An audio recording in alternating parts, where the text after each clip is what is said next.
ಈ ಮನುಷ್ಯ ಮಾಟ ಬಿಡಿಸುವುದು ಅಂತ ಒಂದು ಮಾಡ್ತಾರೆ. ಈ ಮಾಟ ಬಿಡಿಸುವಂಥ ಕ್ರಮದಲ್ಲಿ ನೋಡಿ, ಆ ಹುಡುಗಿಯನ್ನು ಕೂರಿಸಿ ಆ ಹುಡುಗಿಯನ್ನ, ಆ ಒಂದು ಮುಗ್ಧ ಹುಡುಗಿಯನ್ನ ಒಂದು ಗಮನಿಸಿ, ಜೊತೆಗೆ ಆ ಮನೆಯನ್ನ ಗಮನಿಸಿ. ಆ ಮನೆ ಎಷ್ಟು ಬಡತನದಿಂದಿದೆ, ಮತ್ತೆ ಒಂದೇ ಹಾಲ್ ಇದೆ, ಹತ್ತಿರ ಒಂದು ಚಿಕ್ಕ ಬಾತ್ರೂಮ್ ಇದೆ. ಆ ಮನೆಗೆ ಪಾಪ ಮುಗ್ಧ ಮನೆಯನ್ನಾದರೂ ನೋಡಿ, ಈ ಪಾಪಿಗಳಿಗೆ ಒಂದು ಕರುಣೆ ಆದರೂ ಬರಬೇಕಲ್ವೇ? ಮಾಟ ಬಿಡಿಸುವುದಂತ ಹೇಳಿದರೆ 1,00,000 ರೂಪಾಯಿ ಇದ್ರೆ ಆ ಮನೆಗೆ ಒಂದು ಸಾರಣೆಯನ್ನಾದರೂ ಮಾಡ್ಬೋದಲ್ವ?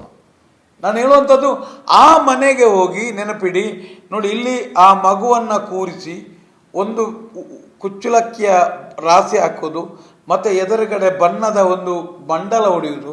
ಆ ಮಂಡಲದಲ್ಲಿ ಏನೋ ಒಂದು ಬ್ಯೂಟಿ ಪಾರ್ಲಿಂದ ಬಂದ ಹುಡುಗಿಯ ಥರ ಏನೋ ಒಂದು ದೇವಿಯ ಚಿತ್ರ ಕಟ್ಟಿಂಗ್ ಮಾಡಿ ಏನೆಲ್ಲ ಹಾಕಿದ್ದಾನೆ. ಭಯಗೃತ್ತವಾಗಿ ಸೂಟೆ, ಚಿಲ್ಲಿ, ಕೊಲ್ತಿರಿ, ಕೋಲಿನೆಗಳನ್ನು ಹಾಕಿ ಆ ಮಗುವನ್ನು ಕೂರಿಸಿ ಅರಸಿನ ಗಿಡ ಕುರ್ದಿಯಲ್ಲಿ ಮಿಕ್ಸ್ ಮಾಡಿ ತಿನ್ನಲಿಕ್ಕೆ ಇವನು ಗೊಬ್ಬೆ ಆಗ್ತಾ ತಿನ್ನಲಿಕ್ಕೆ ಹೇಳ್ತಾ ಇದ್ದಾನೆ ನೋಡಿ. ಯಾವ ರೀತಿ ತಿನ್ಬೋದು? ಅದು ಕುರ್ಕುರೆ ಲೇಸ್ ತಿನ್ನುವ ಇದು ಕರ್ಪೂರ ತಿನ್ನಲಿಕ್ಕೆ ಸಾಧ್ಯ ಇದೆಯಾ? ಆ ಕರ್ಪೂರ ತಿನ್ನಲಿಕ್ಕೆ ಒತ್ತಾಯ ಮಾಡ್ತಾನೆ.